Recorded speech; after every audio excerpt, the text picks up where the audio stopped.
Huh? Huh? What's this? Metal.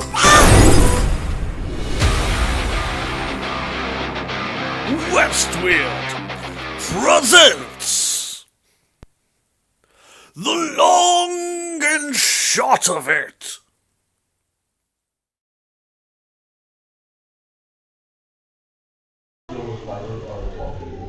Hello and welcome to The Long and Shot of It, a podcast where two idiots drink beer and answer hilarious questions about life, really. We're not professional drinks tasters or anything like that. We're just two guys that we love having a drink and we love talking. So we thought this would be the perfect basis for us. I'm Sean. Mikey, Evo, depending on how you know.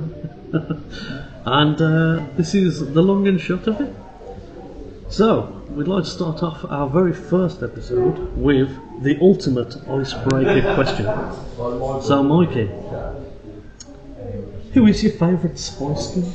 Oh my god, Emma Bunton. Well, depends on the era, doesn't it really? Because it was Emma Bunton all the way, and then the TV Come On video came out, and all of a sudden Mel C looks, hello. So, yeah, probably the Spice Girls, Emma Bunton, Mel C later on, I think. Okay, fair enough. I mean, not to jump on the bandwagon, but Emma Bunton was just the overarching winner of the Spice Girls. I mean, Jerry Halliwell, she had a solo career, but you know, no one really talks about that, do they? Right, got us a nice icebreaker out of the way. Let's get on with What's the Crack? The part of the podcast where we discuss what sort of drinks we've brought with us to this establishment. So, today's choice, we have the Disco Forklift Truck. This has come from Drygate, so this will be our first drink of the day. It's a mango pale ale, 5.1%, and I've tried this before and it is bloody lovely, so we're in for a treat here. We're using the beautiful Beavertown glasses. It was the most colourful glassware I could find. And then later on, bit of a spoiler, but later on we're also going to be sampling Lamcello with the lady who loves it in pink. Oh, that's me all over, isn't it, really? Right, so let's get cracking and let's get on to some of these in-depth questions, shall we? My dad, I have no idea what these questions are. I've had no pre-warning at all, so you know, this is completely uncharted territory for me. And that's how we love it. And here is the ultimate crack. Oh, Nice thing. that is what we call a cracking open of a cold one. Let's just get this poured up. As this is the debut episode, I thought I would go with a debut question where we can do a deep dive into where did we actually meet? The origin story. We met at Psychem. We did. I'm pretty sure I would have been the first person you saw on your first day, as you got to the tray counter and I got to sign you in. So you saw me, and if that didn't start you off on a low note, then God knows what people. That's how I remember it also, yeah. Those two positions, they said you can have one that involves doing just warehouse, or there's one where you can deal with dangerous chemistry, and I opted for the dangerous chemistry. As you would, yeah. We've also done some theatre work. Yes. That was when I followed you over to AMCS. Had a cracking good time with that. 4 or 5 shows together, yeah. Yeah. Well, let's get into this first drink. This is the Disco Forklift Truck. Smells good.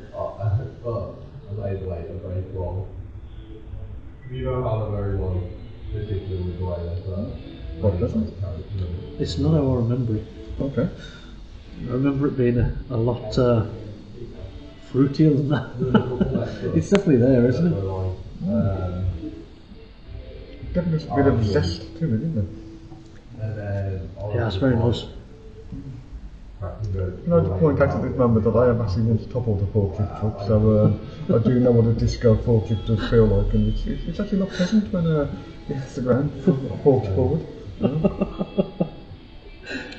Yeah, disco. Yeah. Well, let's move on to our first super serious question of the podcast, which is Veronica's Untouched. Is it a banger? It's a superb song. It's a great video. Two very fine looking ladies. Yeah. Not heard it for a while. I'm not going to lie to you. You know, it's not on my YouTube playlist, but yeah, it's one to refresh myself with when I get out. I think. I agree. It is a great song. Well, actually, the reason why this question came about is because it was a topic that we brought up randomly between the two of us. I think it was one day at Psycho. Oh, okay. And you had mentioned it. I hadn't heard it for a long time. And then after we discussed it, I went and I actually went to the Gifford Arms. Did you put in the jukebox in it? Yeah, oh, yeah. Good look at that. Yeah. So we actually took it to like the local rock pub in Wolverhampton. And asked the DJ for it on a Thursday night, and he played it without hesitation, and so the legacy of Veronica's Untouched now spreads to the rock community of Wolverhampton also. Absolutely, it's what they would have wanted. Well, they're not there by the way, but I don't think. Right, the first draft on the menu is going to be a lovely dark stout by I think it's called Black Jack, and it's a very cheeky little number, so we'll be getting onto that shortly. I do not do stout, by the way, so this is all it's all good learning curve, you know. Well, like I said, our measures are I'd like to say that the tasting measures. I'm really looking forward to the Flemish Yellow later on. That should be quite a sweet number. It is a Sunday afternoon, and so we are drinking responsibly for that. As we always tend to do. Anyone watching the video will see that I nearly died then. Yeah, please don't die. Thanks, Evo. It's not the Veronica, because he's also not dead. Right, let's shimmy on over to the blackjack. Right, okay.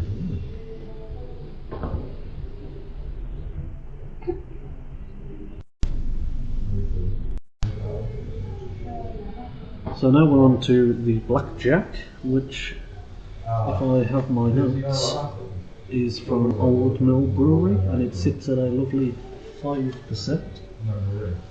It's very dark. Dark and malty, sweet and salty. It is, it's certainly dark, yeah. No golden ale, for sure. Golden ale is my kind of preferred choice, but yeah, I can turn to the dark side as like what's his name? Vader? Star Wars said, yeah. Yeah, it's something like that. It's like a minor plot point of the film, isn't it? He won't need it much, would he? Can I point out I don't really watch films, so that's my get out card there. I did watch Star Wars like 30 years ago. When it first came out. Oh yeah, I was bang on 20 years start. Actually, yeah, for a stout, and I don't do stout, it's alright, isn't it? Yeah, it's good. I've tried this one as well, and there's like it's definitely probably had the most unique aftertaste I've ever had with it. Usually they're like very chocolate heavy sort of stuff, aren't they? Right, let's get on to this one. This is a multi-layered question. We're looking at music, gigs. What is the oddest gig experience you've ever encountered? Well, there was one where we went to see band called The Open at the Little Civic in Wolverhampton. And Good venue. Mutual friend Wayne, or Wangy as he likes to be called, just decided to spend the whole show shouting abuse at the bloke on the trumpet. And it just made, considering it's a very small room, so the man on the trumpet would have heard everything. And there was me trying to enjoy the music, because this band only brought out 2 albums and the one word perfect. And all I'd got behind me was Wayne shouting, "You can stick your effing trumpet up your arse," for a good 90 minutes of the 91-minute gig. So yeah, that was that's probably the oddest gig I've been to. Wayne very much makes it all about him. Well done, Wayne. Yeah, an odd gig for an odd fellow. Well, let me tell you that this might reignite a memory for yourself. I'll set the scene. We're in Warsaw. We're going to go and see the drummer from the darkness. Evo tells me we'll need to walk through a tattoo parlour to get to this venue. So we walk through a tattoo parlour that's all like gothed up, only to be welcomed by a marquee selling nothing but bottles of Budweiser. Only to then not get to see the drummer from the darkness, because the opening band decided to come on, and as entertaining as they were, lots of garden furniture was destroyed during the making of that gig. And it sits with me as one of my oddest experiences when he had to explain himself about how many white garden chairs he had put his foot through that evening. Yes, and I think the bassist, when the first chair got destroyed, called him am I allowed to use language? Go for it. He called him a fucking twat. And I think everybody in the marquee was in general agreement, even though the singer himself. I don't think he'd meant to kick the chair quite as hard as he did, but it was good effect, and yeah. And this band, I actually ended up seeing them 3 times, because we just weren't expecting them, weren't they? We went to see the drummer from the Darkness' new band, but because we were meeting people in town, we had to go before his band came on. Yeah. But the support band, who were called Unhinged, provided that much entertainment that we kind of got our money's worth out of just seeing them. And we, like I say, they then played, it was a tattoo parlour called Eerie Inc. in Walsall, which is still there, and they played there again a couple of months later, and I took a friend of mine called Jane along, thinking, yeah, she's going to absolutely hate this, but I explained to her, and she was like, no, sounds good, I'll go and watch them, if the crap will walk out, and she really got into it. And there's one song where they, if you're a bird in the morning, which I tend to not be, you can hear a bird, and they do this kind of noise. And one of these band's signature songs was like the lead singer would just go around the audience right in front of their face, screaming, "Fuck you, fuck you, fuck you, fuck you," like. And every time I hear the birds do this nowadays, that goes straight through my head. And one time, like this, God, I sound like that woman off American Pie. One time at evening, he come straight to me at that point and shoved the microphone in my face, and of course I naturally did. Fuck you. And I think the whole of the borough of Warsaw must have heard it, because I properly got into it and gave it the portions that it truly deserves. So yeah, Unhinged, great 3 gigs that we actually did a final gig at the Gifford in Wolverhampton, and Sean was there that night and came up and saw the last couple of songs. Absolutely. And great band. So Unhinged, thank you. Yep. And RIP to all those plastic white chairs. In furniture we trust. Yeah.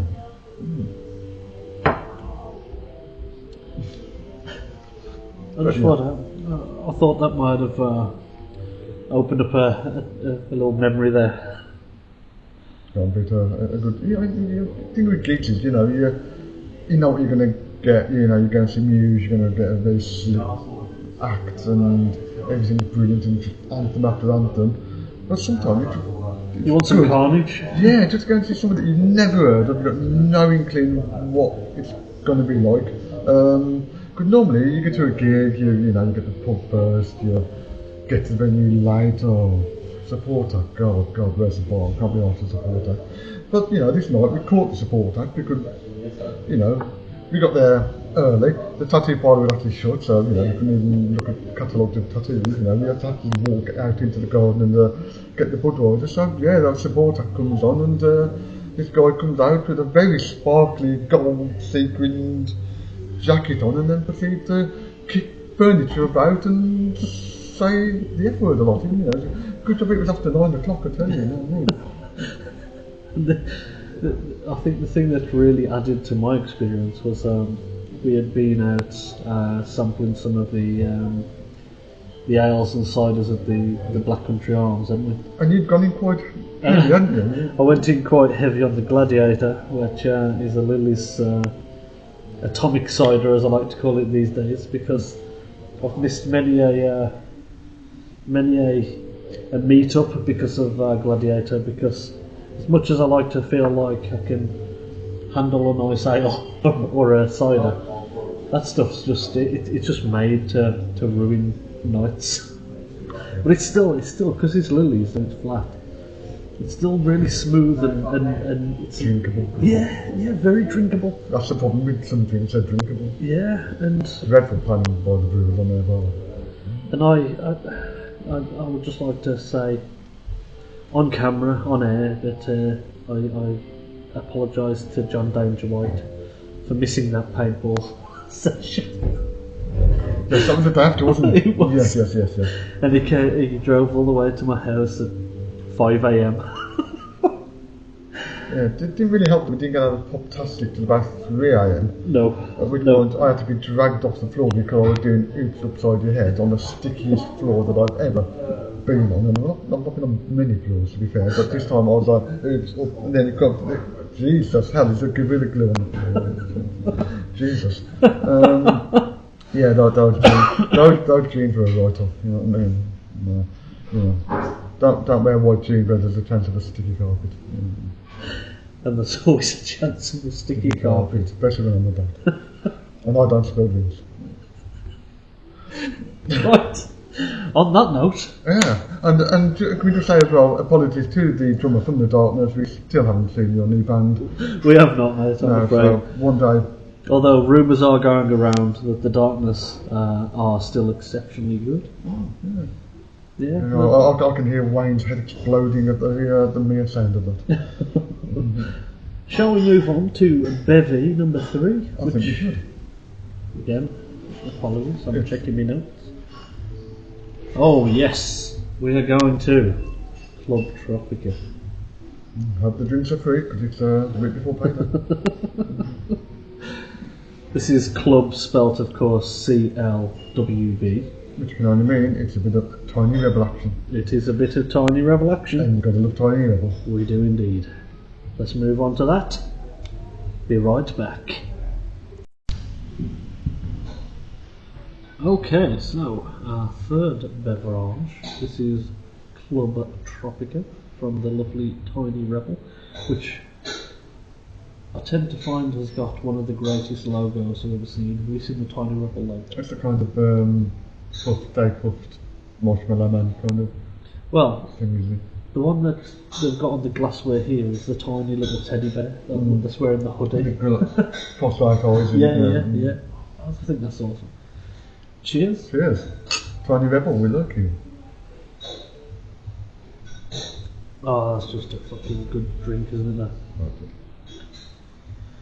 I mean, they spell it the Welsh way, but we can forgive them on that one, can't we? Superb, yeah. I think this could possibly be the reason why the disco forklift truck didn't hit quite as hard as I'd expected, because this is how I remember the disco tasting. This one's a lot more fruity, isn't it? Oh, that's a real good drink there. Not really one for fruity drinks, mate, other than cider and Yeah. Apple Tango, really, but yeah, all good. Well, we'll try and work in a vast array over the 22 episodes that we have laid out, and then we're going to find that we've loved it that much that 22 is not enough. We'll be going on Alan Partridge and begging for a second series. Yes. Sign me up, Netflix. Sign me up. I've got another top-notch question for you to give you a little bit of a background about this legend sat next to me. He used to do the pub quizzes for various establishments, where he would write the quizzes and you hosted them as well, didn't you? Yeah. So, the next question is, what is your ultimate favourite pub quiz topic? Oh, God. Well, obviously, if I could do roundabout myself, I would love that, obviously. You know, God, I could easily watch the whole quiz itself, 120 questions about me, yeah. I'd come first in the quiz. Absolutely. Well, to be fair, one of my best friends says he knows me better than I know myself, so, you know, I'd expect him to score more on the quiz than I would, to be fair. My favourite quiz round. Topic, yeah. Quiz topic. Well, I used to always love setting questions about Walsall, basically. I'd always do a round on Walsall pubs, or I'd do a general knowledge round where every answer had the surname of a Walsall food player in it. I used to love doing them. Legendary. But yeah, I once did a quiz where every round was named after an R.E.M. song. So Strange Currencies was about currencies around the world, and Losing My Religion was obviously about Jesus and his friends, and you know, but yeah, actual quiz round itself. Well, I'm actually crap at quizzes. I'm really crap at quizzes, and I'm far better at hosting them, and I'm rubbish at that, to be fair, than I am actually taking part in them. And even, you know, there's been times I've turned up at the quiz that I'm presenting, still writing the quiz, because I'm that disorganised and rubbish. But yeah, because I was like rubbish at school and I hated school, you know, I just don't really do subjects and that, so, you know, give me a round about the London Underground and I'm all over that, or just a nice general capital cities round, or you know, I like stuff like that, to be fair, but yeah, if anybody ever wants to write a quiz about me, then yeah, I'll be at that one, you know. Probably set up for coming third in that, to be fair. Okay, yeah. I'll get on writing that. Please do, man, yeah. In a ranking of best to last, where would you find Stout in Mikey Evans' preferences? And I already know the answer to that. Think about it, I'm going to go last-ish. I would say I'm a sucker for the easy one's a music round, isn't it? I'm a sucker for a music round, but I like to throw people off the curve, and when a random sports question comes in, I get it right. I feel cocky as hell, you know what I mean? Because I like to make people guess. Will you know about the 57th manager of Azerbaijan? The answer is no, but No. I like to keep them guessing, you know. Well, saying that, I do like a good music intro quiz, you know. Yeah. Because I'm such a sad and got absolutely no life. When every song that comes on the radio, I allow myself a certain amount of time to get the artist and title. Yeah. It's just, I just like to keep my music knowledge topped up. Yeah, absolutely. I mean, my mate Craig used to host this Sunday afternoon quiz where, you know, we'd give you the 50 best-selling songs of the year, and you have to name the artist and title. And the first time we did it, you know, there was 4 of us playing, and it was the best-selling hits of 1986. I scored 96 out of 100 and came last. Yeah, so you know, I'm used to coming last at school, you know. So you know, I was actually born with a wooden spoon in my mouth. So good job on you to coming last, really, because yeah, and it got no better when we moved into the we did the best-selling hits of 2020, and after about 20 questions, I'd scored about 2 points, and my mate turned up and I just threw the white towel in and just walked away. God. So yeah, other than like 2020 and yeah, give me a music intro quiz any day. Yeah. We like to play when we're at our house. We like to play song association, where you'll start a song off, and then you either have to associate it with the title of the song, the artist of the song, or the general topic of the song. And you've got the length of that song to then set up the next song for the entertainment for the night. But I think that turns into one of these things where you stop enjoying music and start just like deep diving into music to the point where you're like, shit, we haven't had a drink yet because we're too busy planning what obsessing a bit. Yeah, what Cyndi Lauper meant when she said that line, you know. But yeah, I love myself a good music round. Speaking of music, what would you say your last song was that you insta replayed? Oh God, easy. Yesterday, Divinals, I Touch Myself. Oh, nice. Because it's just such a good song, and I was kind of, you know how your YouTube plays automatically. I was kind of brushing my teeth when it came on, so I was like, oh, close my eyes, I can hear it, you know. So yeah, when sleeping, I thought, no, I'm going to play it properly, and yeah, it is on my to-do karaoke list as well. Oh, nice. Yes. I can just see me giving that absolute portions on the karaoke, and you know, and of course, all the women in the pub will be thinking, oh, this is about me, you know. Well, they'll all run out screaming, you know, which will make getting served next quite easy. You know. Always keep them guessing, mate. Always keep them guessing. Absolutely. Oh yeah. I wrote the question that I can't think what it would be. Oh, I should have prepped for this, shouldn't I? What was the last thing I tried? Also, what do you think about that? I did on Friday night a song that popped into my head, which Tonight by the Big Pink, which I've not heard for an absolute decade. So I stuck that on. I thought I enjoyed it that much. Yeah, that's the played again. So manually, that's my manual. Yeah. So Tonight by the Big Pink, great song. I think actually it might have been because on Spotify I've got a playlist now called There and Back Again, A Hobbit's Tale, and it's a joint playlist. And so we've both been just chucking on like songs that we feel like would work for an unskippable playlist. Okay, yeah. And I came across Ralph Wiggum by the Bloodhound Gang. Okay, I'm not aware of this song. Well, no, you may recall the Bloodhound Gang with their You and Me Baby. The Bad Touch. But Yeah, great song. they wrote one about the Simpsons character Ralph Wiggum. And there's also an episode in The Simpsons where they try and brainwash people into joining the Navy. Oh, okay. Do you recall that episode? I don't recall that episode, no. Well, in that episode, to get people to join the Navy, they sing repeatedly, join the Navy in reverse, which is Ibanekli Onch. Right. And, Okay. and Bloodhound Gang have taken this, and that is the main hook of the song of Ralph Wiggum.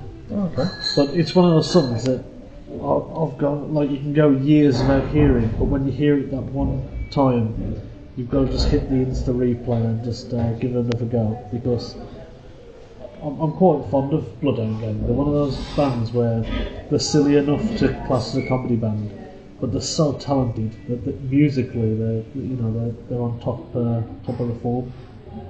Well, I'm thinking like when I get in tonight, it's going to be Alexa play Ralph Wiggum by the Bloodhound Gang, I think. So I'm always up for discovering music.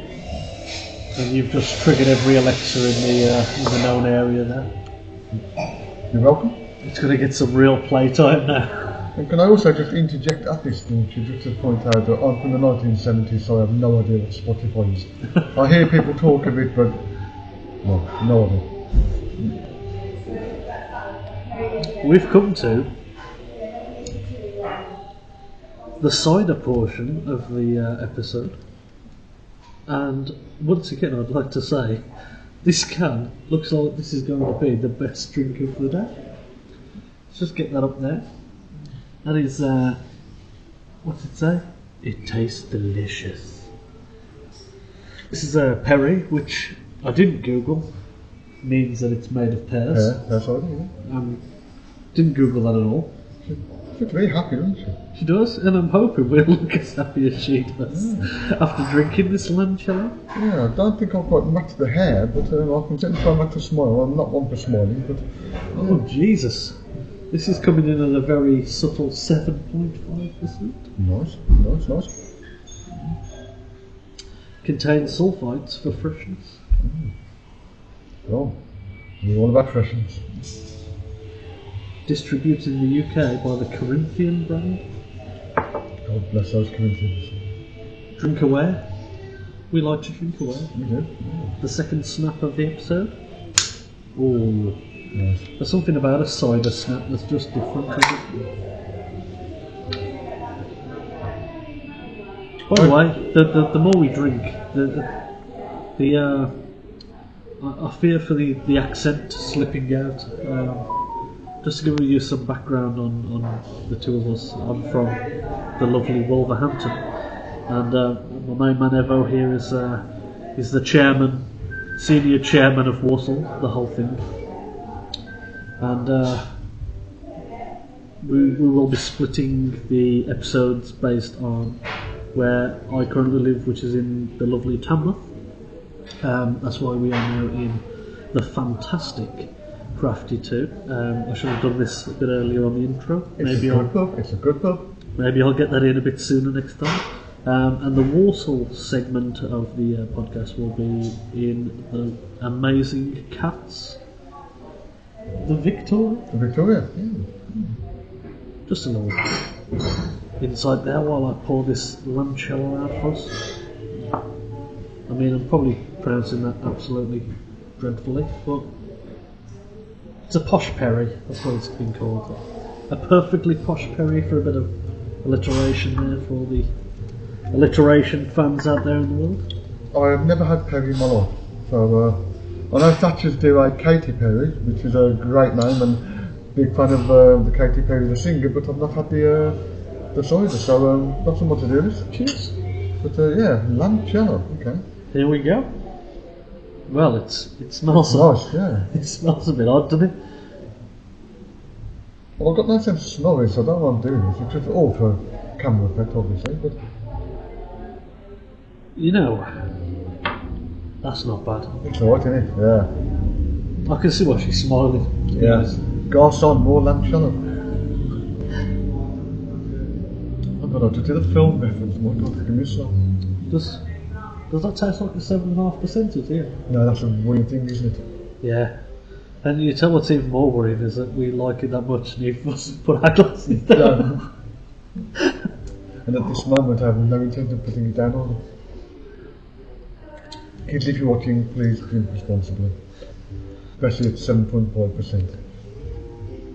Well, we've come to that time of the episode that I have been most looking forward to. Oh god. We have come to the part of the episode where we hit the wild card. And the wild card is, I've searched high and low for the oddest questions just to really finish with a bang, as I say. And today's one is quite mild in comparison to where we're going to be going. Alright, so by episode 22 it's going to be Vindaloo then. Foul. Absolutely. Okay. Absolutely. So today's is a corner Yes. question, okay. So, I've just been pondering a few things, and I'd like a second opinion to get onto this thought train. And it kind of woke me up one night just asking the question, how many pieces of Lego would it take to recreate the Stonehenge? Stonehenge? Well, It does depend on whether it's a Spinal Tap version or not. I've not seen Spinal Tap, so. Oh god. But for me, I'd be quite lazy because I'll just put one piece like that, one piece like that, and then a piece on top, and that'll do. You know what I mean? So it'd be everyone's- three pieces for one, you know, and then just. So maybe. It'd be quite a small Stonehenge as well, because obviously I'm concerned about planning permission and the closeness of the A330, which I think they're trying to move Stonehenge to extend that road, like. So, yeah, I'd probably do it in about 12 pieces. And then I'd celebrate, smash a bottle of champagne into one of them, and get on with my life. Yeah, you know. But if you're going to do it properly, like piece. Yeah, if you get them longer pieces, you don't like the toffee finger out your chocolate box. So, I'd like them to be quite tall. I'll probably go 7 high, 1 across, so 15 times about 9 and 10 around that circle. That's 150 pieces, I think. And that's me, I'm no Camel Vorderman, that's quick maths to quote our friend. Big Shack. Big Shack. Shout out to Big Shack. Man's Shack. never hot. Man's never hot. So yeah, I'm thinking about. I'm going to set my stall out. My opening offer is 150 pieces. Okay. Do you get that many in a set? I ain't buying 2 sets. Well, I I mean, am as high as, apparently. to be completely honest with you, with the price of Lego these days, you'll probably be easier to just buy Stonehenge. And the A330. Yeah. Okay. I'll bear that in mind for when I win the Euro Millions.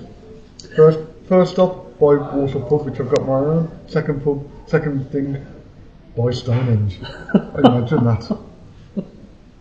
Everhenge. Stonehenge. Evo Boozy Henge. Set up a bar in the middle of it. Oh, imagine that. Mead. Mead. Oh, I've never actually drank mead. We had an Ulster Beer Festival where we bought 2 boxes of mead and then flew out like there was no tomorrow because Game of Thrones had just started. So the following year we doubled up and not one person ordered it. Oh, Yeah. So I do need to try mead. Actually, did John Danger White give me a sample of his? you might have done, yeah. It's at the top of my list for if you're ever going to do a home brew. It's up there at the top of the list of easiest things to brew. So, Just onion alcohol. if you ever fancy, Yeah. Me and the home brew drank on a very well. Brewed it once, drank it all in one night, vomited everywhere. My mum wasn't happy.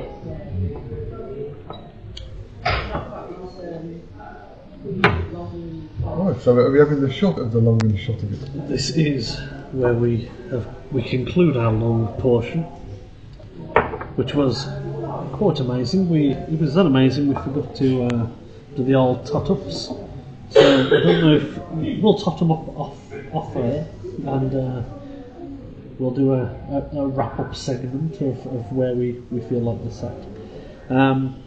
But with every episode of the long and short of it, you get not only some great longs, but also a great shot that I can't open. So I'm just going to keep babbling on and on until I can get this wax off. Entertain yourselves at home whilst Sean wrestles with the Why'd lid. you put wax on there? I should Come have on. thought about this. Wax on, wax off, come on. Mr. Miyagi, I have not. Wax off, wax off. Maybe, Go on, I'm not getting you to paint my fence after you if you can't do wax on, wax off. maybe this should have been done before. We'll know for episode 2. Stay with us. I'll still be doing this by episode 2, I think. Yeah, we nearly got there. Oh, here we go. We have movement. Oh. Would you like to know what today's short is? Oh, what? To be honest, this is kind of like a pick and mix for myself too. I just have like 24 vials of random shots This is the Teeling whiskey, which is Irish, and it's called Small Batch, and I can confirm it is indeed a small batch. That's a very small batch. 46%. Let's give it a go. Oh god, this is where it all goes wrong, isn't it? We are drinking these in my personal favourite glasses of all time. These are the Seether album cover editions. I did have the first 4 albums, but we lost 2 to smashage. Oh, okay. Wasn't me. I'm not the type of person to point fingers, so I won't say who it was. But it rhymes with chamois. Okay. Thank you very much. Cheers. I'm absolutely scared here. I don't do whiskey. The only other time I've done whiskey before is with this actual gentleman. We won some whiskey in a raffle at our AMTS quiz, and Sean thought it was a great idea to crack it open and start on it there and then. And yeah, we had a couple of mouthfuls eating. Still in my drinks coming at home, having not been touched since that day, which was about 5 years ago. Excellent. So thank you to whiskey. Cheers. There may be some grimacing going on here.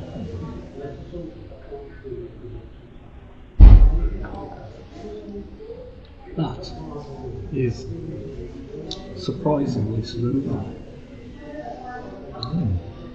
It's smooth, yeah.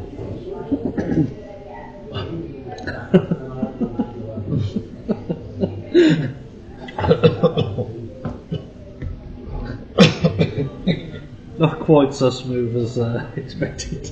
I'll turn you to Bob then, off the fashion.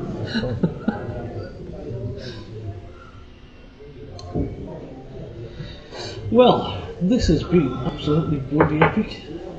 Viva episode 1. First one, done. Debut, killed it.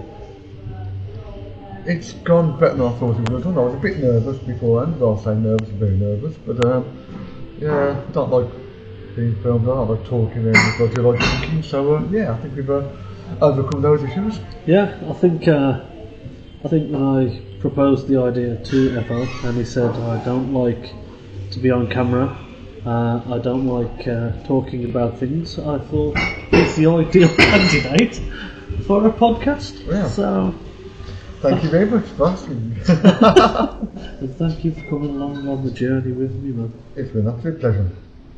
Long and short of it, see you Thank you later. very much. See you in episode 2.